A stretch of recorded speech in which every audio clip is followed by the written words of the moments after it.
Hello friends, welcome to my channel. Jatin का car school के gate के पास पहुंची। जतिन गाड़ी से उतरने से पहले अपना बैग और बोतल संभाल रहा था। तभी गाड़ी के बाहर एक भिखारिन गोद में बच्चा लिए आकर खड़ी हो गई और शीशे पर खटखट करने लगी। जतिन को बहुत गुस्सा आया। वह गाड़ी से उतरा और बोला, अरे गाड़ी रही रुकी नहीं कि तुम लोग मांगने आ जाते हो? शर्म नहीं आती? भिखारिन ने कहा, बेटा कल से कुछ नहीं खाया है, कुछ पैसे दे दो, बच्चा भी भूखा है। जतिन ने फटकारते हुए कहा, चल भाग यहाँ से, मुझे वैसे ही देर हो रही है। तभी पास में खड़ा उसका दोस्त रवि बोला, ये लो मेरा लंच तुम खा लेना और ये पैसे भी रख लो, बच्चे के लिए दूध खरीद लेना। रवि को देखकर जतिन थोड़ा सा झेप जाता है। वह भिखारिन खाना और पैसे लेकर दुआएं देकर चली गई। जतिन ने कहा, यार तू क्यों इन लोगों को सिर पर चढ़ा लेता है? तुझे पता भी है कल से रोज तेरे पीछे पड़ जाएगी। वैसे अब तू खाएगा क्या? खाना और पैसे तो तूने उसे दे दिए। रवि ने कहा, हम जिस लायक हैं हमें औरों की मदद करनी चाहिए। आज का लंच तेरे टिफिन में से खा लूँगा, क्यों नहीं खिलाएगा क्या? यह सुनकर जतिन जोर से हंस पड़ा।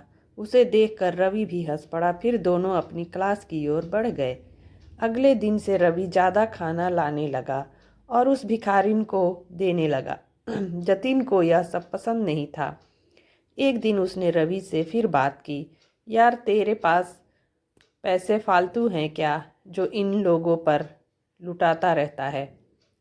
मेरे पास तो इतने पैसे नहीं हैं, लेकिन अच्छे काम के लिए कभी पीछे नहीं हटना चाहिए। मैंने अपनी माँ को सारी बात बताई। अब वो उसके लिए अलग से खाना बना देती हैं, साथ ही बच्चे के लिए भी कुछ न कुछ भेज देती है। अब तो इनसे एक रिश्ता सा जुड़ गया है। मेरी बात मान, एक बार तू भी किसी की मदद करके देख, तुझे कितना मज़ा आएगा। मेरे पापा कहते हैं कि हमारी मेहनत का पैसा हम किसी पर क्यों लुटाएं। मेरे परिवार में कोई भी दान वगैरह नहीं करता, और अगर करता भी है तो टैक्स बचाने के लिए। ठीक है, अपनी अपनी सोच है, हम क्या कर सकते हैं। देख, ये भिखारी ऐसे ही रहेंगे और तुझे भी लूट लूट कर भिखारी बना देंगे। मेरे पास तो पैसे की कभी कमी नहीं होगी, पर तेरा भविष्य मुझे खतरे में दिखाई दे रहा है। एक काम करते हैं, कॉलेज ख़त्म होने के बाद एक बार यहीं मिलने आएंगे, फिर बताएंगे कि कौन कहाँ तक पहुँचा। जतिन रवि से मिलने का वादा कर लेता है। कुछ ही सालों में दोनों दोस्त अलग अलग कॉलेज में एडमिशन ले लेते हैं और अपनी पढ़ाई में लग जाते हैं।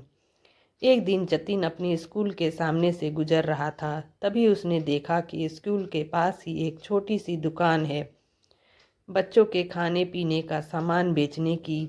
उस पर एक छोटा सा लड़का और उसकी माँ बैठे थे। जतिन पहचान गया कि ये तो वही भिखारिन है जिसे रवि अक्सर पैसे दिया करता था।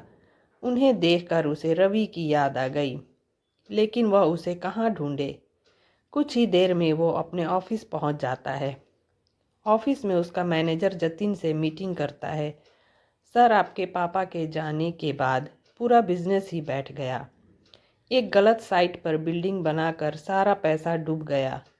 अब एक प्रोजेक्ट है, अगर यह हमें मिल जाए तो काम बन सकता है, वरना 2 महीने में कंपनी और घर दोनों नीलाम हो जाएंगे। मैं जानता हूँ, पता नहीं किसकी नज़र लग गई हमारे बिजनेस को। आप इस प्रोजेक्ट की डिटेल मुझे भेज दो। कल मैं उस नए इंजीनियर से मैं खुद मिल कर उसे प्लान समझाता हूँ। हमें किसी भी कीमत पर ये प्रोजेक्ट लेना ही पड़ेगा। अगले दिन जतिन जल्दी से सरकारी दफ्तर में पहुंच जाता है। वहां इंतज़ार करने के बाद इंजीनियर के कैबिन में पहुंचता है। जतिन बोलता है, सर ये प्रोजेक्ट रिपोर्ट देखिए, हमसे अच्छी बिल्डिंग कोई नहीं बना सकता, एक बार देख तो लीजिए सर। तभी वह गौर से देखता है, यह तो उसका दोस्त रवि था। उसे देखकर जतिन बहुत खुश होता है। रवि भी सीट से उठकर उससे गले मिलता है। अब तो मुझे कोई चिंता नहीं है, तू है तो मेरा काम हो जाएगा। यह सुनकर रवि कहता है, जतिन ये प्रोजेक्ट मैं तेरी कंपनी को नहीं दे सकता हूँ। तेरी कंपनी ने जो बेईमानी से गलत जगह बिल्डिंग बनाई, उससे तुम्हारा रेपुटेशन खराब हो चुका है। मैं तो क्या, इस शहर में तुम्हें कोई भी प्रोजेक्ट नहीं मिलेगा। यह सुनकर जतिन रवि के पैर पकड़ लेता है। यार ऐसा मत बोल, मैं सड़क पर आ जाऊंगा। तुझे देखकर मुझे एक उम्मीद बंधी है। अगर ये प्रोजेक्ट ना मिला तो मैं बर्बाद हो जाऊंगा। चल मेरे साथ। वह जतिन को लेकर उसी स्कूल के सामने पहुंच जाता है। वहां जाकर रवि कहता है, पहचानता है इस औरत को जिसे तूने कभी भीख नहीं दी, हमेशा फटकार देता था?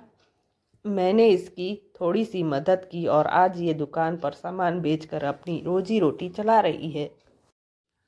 कोई मजबूरी में भीख मांगता है तो हमें उसका मजाक नहीं उड़ाना चाहिए। आज देख, भीख तो तू भी मांग रहा है मुझसे। इसमें और तुझ में क्या फ़र्क रह गया? मैं तुझे नीचा नहीं दिखा रहा, लेकिन तूने सिर्फ पैसा कमा या दुआ नहीं।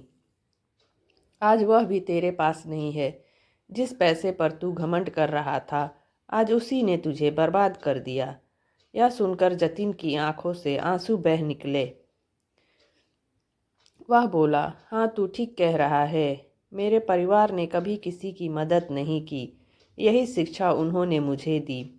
रवि जतिन को लेकर उसी दुकान पर पहुंच जाता है। वह औरत उन्हें देखकर उनके पास आ जाती है। भैया आप आइए बैठिए, मैं अभी आपके लिए कुछ लाती हूँ। नहीं माँ जी, मैं तो बस आपसे मिलने आया था। कोई परेशानी तो नहीं है? भैया आपके कारण हम भिखारी की जिल्लत से बाहर निकल आए। मेरा बेटा अब स्कूल जाता है। यहीं पास ही में हमने एक कमरा किराए पर ले लिया है। मैं अपने बेटे को पढ़ाकर आप जैसा अफसर बनाना चाहती हूँ। पूरी ज़िंदगी भी लगी रहूँ तो आपका एहसान नहीं चुका सकती। उनसे मिलकर जतिन को भी अच्छा लगा। वहाँ से कुछ दूर जाकर वह बोला, रवि अब मैं किसी से भीख नहीं मांगूंगा, नए सिरे से शुरुआत करूँगा। ईमानदारी से और अपनी कमाई का कुछ हिस्सा दान जरूर करूँगा। अगर तू सच्चाई और ईमानदारी से काम करे तो ये प्रोजेक्ट मैं तुझे दिलवा सकता हूँ। जतिन अपने दोस्त के गले लगकर रोने लगता है। इन आंसुओं में उसका घमंड भी बह गया था। तो दोस्तों, यह कहानी आपको कैसी लगी? अच्छी लगी हो तो लाइक, शेयर और सब्सक्राइब करना ना भूले। मिलते हैं कुछ और कहानियों के साथ नेक्स्ट वीडियो में। तो बने रहिए मेरे इस चैनल के साथ। Thank you for watching.